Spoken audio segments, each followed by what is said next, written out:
The Hong Kong International Airport is an essential transport hub. It caters to as many as 74.7 million passengers from around the world in last year. It is not an appropriate place of protest, for it is an irreplaceable infrastructure in Hong Kong. The Hong Kong police have always facilitated peaceful and orderly protests over the years, but the extremely radical and violent acts have certainly crossed the line and are to be most severely condemned. The police pledged to all citizens in Hong Kong that we will take steps to bring all culprits to justice. Thank you. And you still feel that the operations has been perfectly okay. Secondly, regarding the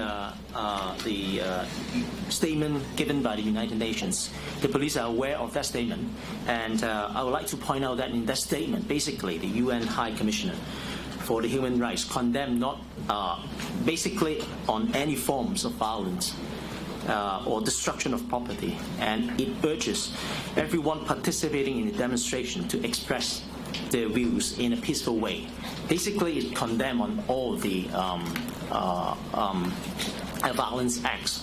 And for the such use of force by the Hong Kong Police Force, basically all the relevant guidelines are in line with all the international norms and standards, and which require that the use of the force must pursue a lawful purpose, which is the legality, and necessary for achieving a lawful purpose, necessity, and the harm caused by the use of force must be proportionate to the purpose pursued, which is proportionality.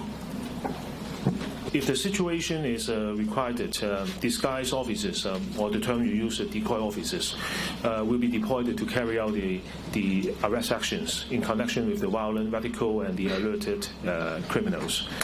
The reason is because we actually want to consider the safety of the officers involved in the arrested person and the effectiveness of the arrest actions. Thank you. When, under what circumstances? Sorry? Under what circumstances? Under what circumstances? When we come across some of the violent and the radical and the alerted criminals, regardless of their role or kind of offences, we will use these kind of tactics to take the arrest actions. 唔該，我哋。